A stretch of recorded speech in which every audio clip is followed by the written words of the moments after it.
वाला एक मछुआ एक दिन मछली पकड़ने के लिए समुद्र में गया। उसने जाल को समुद्र में डाला और इंतजार किया। थोड़ी देर में जब जाल भारी लगने लगा, मछुए ने तब जाल को बाहर निकाला। जाल में एक दो मछलियों के साथ साथ एक शीशा भी अटका था। मछुआ शीशे को देखकर आश्चर्य हो गया और शीशे के ढक्कन को खोला। खोलते ही फश से कुछ काला धुआं जैसे बाहर निकला। वो काला धुआं एक बड़ा सा बादल बना और उसमें से एक भूत निकल आया। मछुआ भूत को देखकर बहुत डर गया। भूत भयानक आवाज में जोर जोर से हंसने लगा और बोला, कई साल पहले मैं बहुत शक्तिशाली था। लोग मुझसे बहुत डरते थे, लेकिन एक जादूगर ने मुझे इस शीशे के अंदर फंसाकर समुद्र के अंदर फेंक दिया। बहुत सालों तक मैंने बाहर निकलने की कोशिश की, लेकिन मैं असफल रहा। आज तुम्हारी वजह से मैं फिर से बाहर निकल गया। मछुआ दंग रहा और कुछ भी बोल नहीं पाया। भूत फिर से बोलने लगा, परंतु मानव, अब मुझे तुम्हें मारना पड़ेगा। मेरे इस शीशे से आजाद होने के बारे में सिर्फ तुम जानते हो। मछुआ भयभीत हो गया। तब उसको अपने दादाजी की एक कहानी याद आई। फिर उसने बोला, प्रेतात्मा, मैं जानता हूँ कि तुम मेरी जान लेने वाले हो, लेकिन मेरी एक आखिरी ख्वाहिश है। भूत गुस्से से पूछा, क्या है तुम्हारी आखिरी ख्वाहिश? जल्दी बताओ। मछुआ बोला, प्रेतात्मा, तुम इतने बड़े पर्वत जैसे हो। मुझे समझ नहीं आया कि तुम इतने छोटे से शीशे में कैसे घुस गए। ये बात मेरी समझ के बाहर है। क्या तुम मुझे दिखा सकते हो कि ये मुमकिन कैसे है? भूत बहुत सालों बाद बाहर निकलने की खुशी में अपनी बुद्धि खो बैठा और मछुए को उसके सवाल का जवाब देना चाहा। तुम मूर्ख मनुष्य के ऐसे ही सवाल होते हैं। हा हा हा, अब तुम देखो, मैं इतना बड़ा होने के बावजूद इस शीशे में कैसे घुस सकता हूँ। ऐसा बोलकर भूत अपने रूप को छोटा किया और शीशे के अंदर घुस गया। मछुआ फटाफट ढक्कन को शीशे के ऊपर कसकर बंद करके शीशे को वापस समुद्र में फेंक दिया।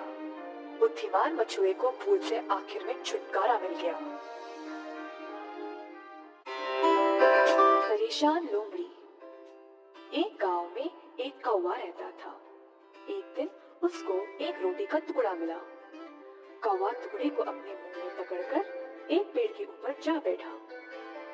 कौवा रोटी का टुकड़ा खाने ही वाला था जब वहां पर पेड़ के नीचे एक लोमड़ी आई। लोमड़ी बहुत भूखी थी। कौवे के मुंह में रोटी का टुकड़ा देखकर उसके मुंह में पानी आ गया। ये देखकर लोमड़ी को पिछली बार की एक ऐसी ही घटना याद आई जब एक कौवा अपने मुंह में मांस का टुकड़ा पकड़ कर रखा था और लोमड़ी ने उसको बोला, कौवा कौवा, एक गाना गाओ ना। बिना कुछ सोचे समझे वो कौवा गाने लगा और मांस का टुकड़ा नीचे गिर गया। लोमड़ी उसको उठाई और भाग गई। ये घटने को याद करके लोमड़ी सोची कि इस बार भी यही करके रोटी का टुकड़ा उठा ले जाऊं। लोमड़ी कौवे की ओर देखी और छोटी तारीफ करने लगी। ओह कौवा, तुम कितने अच्छे लगते हो। तुम्हारी आवाज भी बहुत मधुर होगी, ऐसा मैंने सुना है। क्या ये सही है? ऐसा लोमड़ी बहुत मासूम तरीके से पूछी। कौवा लोमड़ी को जवाब नहीं दे पाया। अब कौवे के मुंह में रोटी का टुकड़ा है ना। लोमड़ी मन ही मन में खुश होने लगी कि शायद कौवा उसकी चाल में फंसने वाला था। ओ कौवे, मेरे लिए एक छोटा सा गाना गाओ ना, मैं सुनकर अपने मन को खुश कर लूं। ऐसा लोमड़ी ने कौवे से विनती की। लोमड़ी इंतजार कर रही थी कि हाँ, अब तो किसी भी वक्त कौवा रोटी नीचे गिराएगा और मैं उसे उठा ले जाऊं। लेकिन कौवा तो चालाक निकला।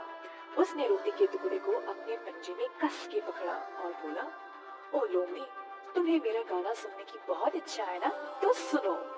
ऐसा बोलकर कौवा काव काव करके चीखने लगा। लोमड़ी सोचने लगी कि हाय, ये कौवा तो बड़ा चालाक निकला।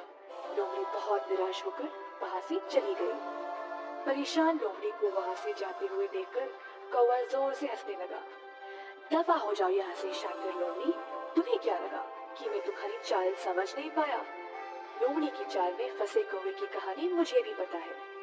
अंत में कौवा पेट भरकर रोटी के टुकड़े को खा गया और खुशी खुशी उड़ गया।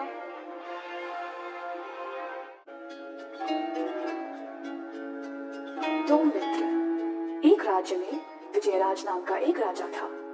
वह बहुत कठोर और पत्थर दिल इंसान था। किसी की बात नहीं सुनता था। जो भी उसके विरुद्ध आवाज उठाता था उसको वह कठोर से कठोर सजा देता था। उस राज्य में रवि और शर्मा नाम के दो जिगरी दोस्त रहते थे।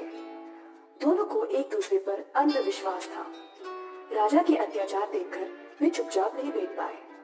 एक दिन रवि महाराज के विरुद्ध बात करने लगा। राजा के सैनिकों ने ये सुना और तुरंत रवि को गिरफ्तार किया और राजा के पास उठा ले गए। राजा के सामने भी रवि उनके विरुद्ध ही बात कर रहा था। राजा को इस बात पे बहुत गुस्सा आया और अपने सैनिकों को आज्ञा दी कि वे रवि को कारागार में बंद कर दे। इस बात का समाचार शर्मा को मिलते ही वह अपने दोस्त से मिलने कारागार आता है। ये क्या हो गया? तुम्हारे लिए मैं कुछ भी करूंगा, बताओ मैं तुम्हारी मदद कैसे करूं?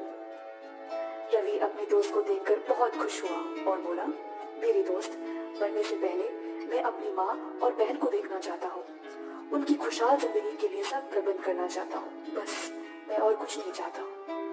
तुरंत शर्मा राजा के पास गया और अपने दोस्त की आखिरी ख्वाहिश के बारे में बताया।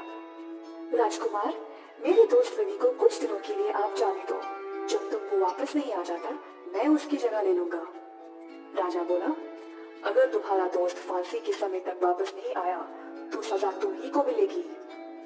शर्मा ने राजा की बात मान ली। शर्मा का अपने दोस्त पे इतना अंधविश्वास रखना ये देखकर राजकुमार आश्चर्यचकित हो गया। रवि को जाने देने से पहले राजकुमार ने इन दोनों की दोस्ती के बारे में पूछताछ किया और फिर राजी हुए।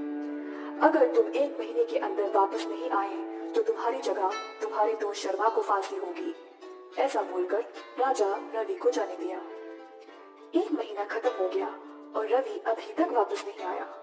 उस दिन शाम को राजकुमार कारागार में गया और शर्मा से बोला, जिंदगी में कभी भी किसी पर इतना भरोसा मत करना। अब देखो, इतनी छोटी सी उम्र में तुम्हारी मौत होने वाली है। मुझे इस बात का बहुत दुख हो रहा है। उसी समय रवि किले के अंदर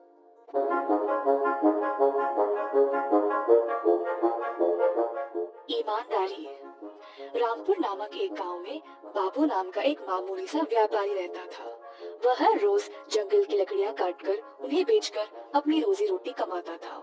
एक दिन नदी के किनारे एक बड़े से पेड़ के ऊपर चढ़कर डालियों को कुल्हाड़ी से काट रहा था। अचानक से बाबू के हाथ से कुल्हाड़ी फिसलकर नदी के अंदर गिर गई। बाबू बेकरार हो गया और कुल्हाड़ी को खोजने के लिए नदी में कूद गया। बहुत ढूंढने के बावजूद बाबू को उसकी कुल्हाड़ी नहीं मिली। बाबू बहुत निराश हुआ और पेड़ के नीचे बैठकर भगवान से प्रार्थना करने लगा कि उसकी हमारे सफर का मोड़ और भी दिलचस्प हो गया है। ऐसी और भी शानदार कहानियों के लिए कुकू टीवी को सब्सक्राइब जरूर करें।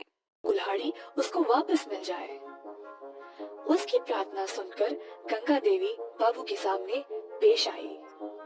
देवी बाबू से पूछी, क्या हुआ बाबू, तुम क्यों परेशान हो? बाबू ने जवाब दिया, देवी, मेरी रोजी रोटी कमाने का माध्यम सिर्फ मेरी कुल्हाड़ी थी, परंतु वो पानी में गिर गई।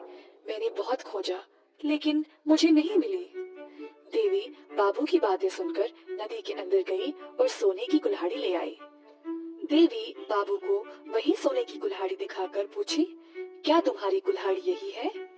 बाबू बोला, देवी क्षमा कीजिए, पर ये मेरी कुल्हाड़ी नहीं है। देवी दोबारा नदी के अंदर गई और इस बार चांदी की कुल्हाड़ी ले आई। फिर से बाबू बोला कि नहीं, ये उसकी कुल्हाड़ी नहीं है। फिर से देवी नदी के अंदर गई और इस बार बाबू की कुल्हाड़ी ही ले आई।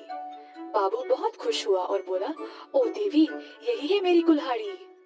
बाबू की ईमानदारी देखकर गंगा देवी तीनों कुल्हाड़ियां बाबू के हाथ में सौंपकर गायब हो जाती है। इस कहानी से हमें ये पता चलता है कि बाबू अपनी ईमानदारी से ही धनवान बना।